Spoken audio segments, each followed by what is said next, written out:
Soalan seterusnya,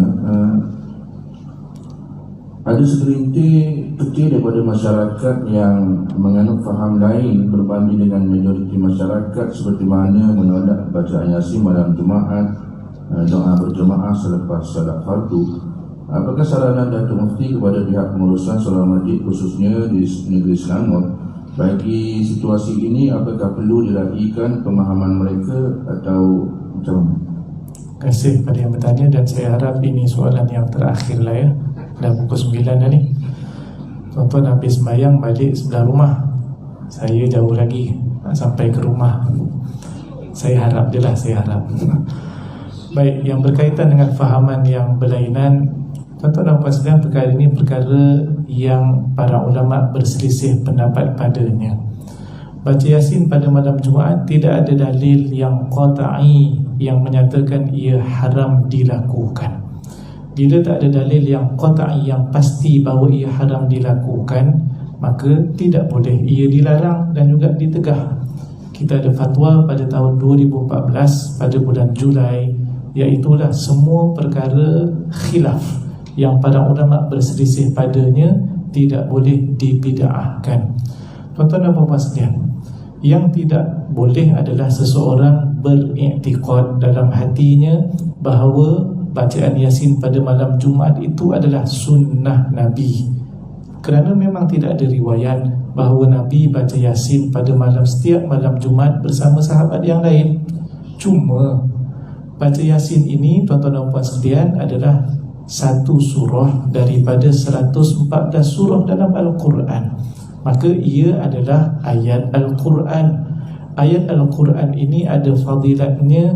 Ada waktu yang digalakkan untuk kita baca ayat-ayat tertentu pada waktu tertentu, dan kalau tak ada fadilat yang menyebut, maka dia open, boleh dibaca bila-bila masa sahaja.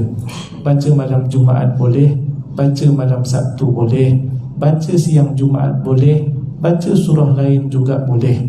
Ibn Mas'ud meriwayatkan hadis fadilat membaca Al-Quran itu sebagaimana sabda Nabi SAW, man qara'a harfan min kitabillah kanat lahu bihi hasanah wal hasanatu bi asyri amsalha la aqul alif lam mim harfun walakin alifun harf wa lamun harf wa mimun harf. Siapa yang membaca satu huruf daripada kitab Al-Quran, baginya dengan sebab bacaan itu satu kebajikan. Satu kebajikan nilainya 10 kali ganda yang lain.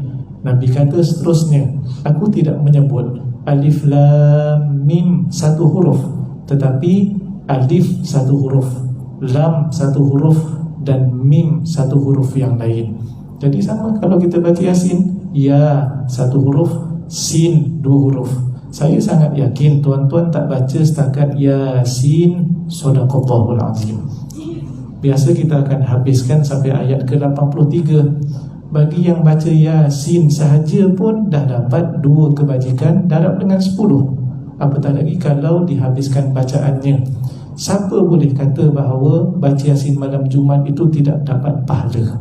Tidak ada siapa yang berani kata. Maka tuan-tuan dan puan sekalian, berhati-hati dengan pemikiran yang seumpama ini.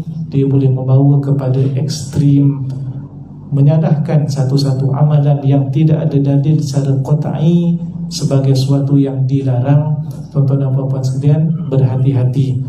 Hari ini bukan kerja kita untuk suruh orang jangan beramal. Sepatutnya kita galakkan lagi orang beramal. Tadi kita dah sebut, amalan kita ni dah sikit. Hari akhirat pula, na'uzubillah, kalau jadi muflis, pulaknya minggu depan dah tak baca Yasin. Bagi sikit dah pahala kita, tuan-tuan dan puan sekalian. Cuma jangan iktikad saja. Kalau orang kata, Ustaz, malam ni saya nak buat kuliah dalam malam Jumaat, tuan-tuan kata okey, kebetulan tak ada apa-apa, maka kita pun bagi laluan pada kuliah. Tak ada masalah, sebab ia boleh dibuat juga selepas kuliah baca Yasin. Begitu juga kalau sekiranya tak ada kuliah kebetulan pada malam itu, orang baca Yasin, kita marah, ini Nabi tak buat, ini bid'ah. Lepas tu semua orang lepak kat luar, ngeteh dan juga minum kopi, isap shisha, rokok. Oh, yang itu tidak bid'ah pula. Kenapa? Lebih baik dah duduk di sini. Bukankah Nabi SAW itu apabila keluar daripada rumah, dalam satu riwayat jumpa dengan dua grup para sahabat. Satu kumpulan yang sedang berdoa kepada Allah Subhanahu wa taala, dan satu lagi kumpulan yang sedang membaca Al-Quran dan mempelajari Al-Quran.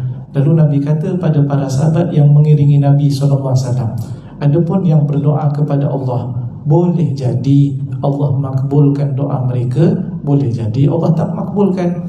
Adapun orang yang membaca Al-Quran dan mempelajarinya, aku akan duduk bersama dengan mereka. Jadi Nabi join yang baca Quran. Kenapa tiba-tiba kita kata yang baca Quran bid'ah? Banyak lagi perkara lain, tuan-tuan dan puan sekalian, yang lebih bid'ah daripada perkara itu, tuan-tuan dan puan sekalian. Baik, berkaitan dengan baca doa selepas daripada solat, itu tuan-tuan sekalian, waktu-waktu yang sangat diyakini mustajab doa selepas min kulli duburi solat al-faridah. Setiap kali daripada solat fardu itu waktu yang sangat mustajab kalau berdoa.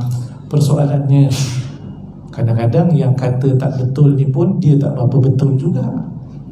Dia pun tak tahu, dia dengar mungkin di YouTube, dengar daripada kuliah, tak habis pun dia dengar, tuan-tuan dan puan sekalian.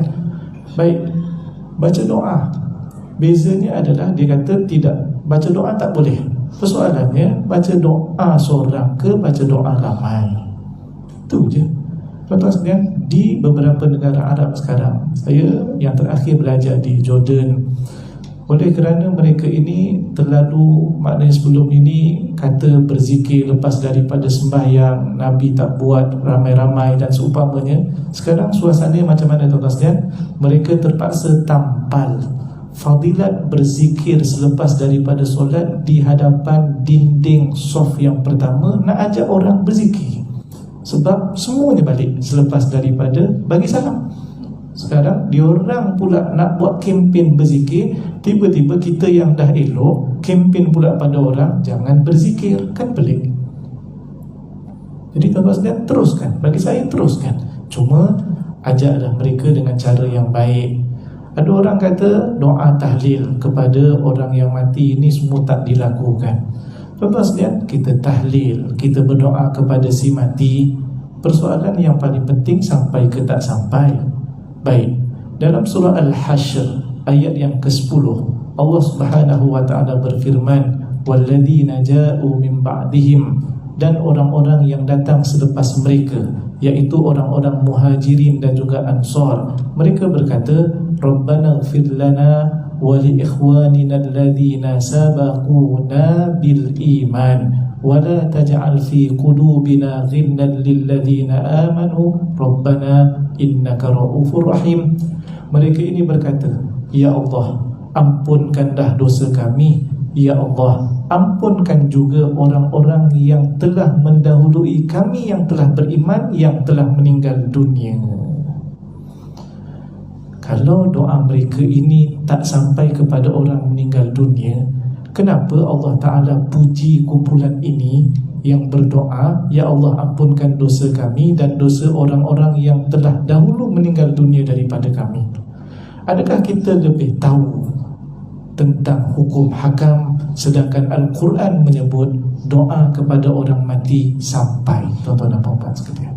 Jadi kadang-kadang dia masalahnya yang bercakap pun tak reti, kita yang diajak bercakap pun tak reti. Oh, ya tak ya juga, ya kita kena raikan mereka ni. Habis kita punya surau dan juga masjid akan sunyi daripada menyebut nama-nama Allah Subhanahu wa ta'ala, sunyi daripada zikir dan juga seumpamanya. Bagi saya, perkara itu, kalaupun ia termasuk perkara khilaf, maka sepatutnya meraihkan untuk diamalkan lebih utama daripada meraihkan untuk tidak diamalkan.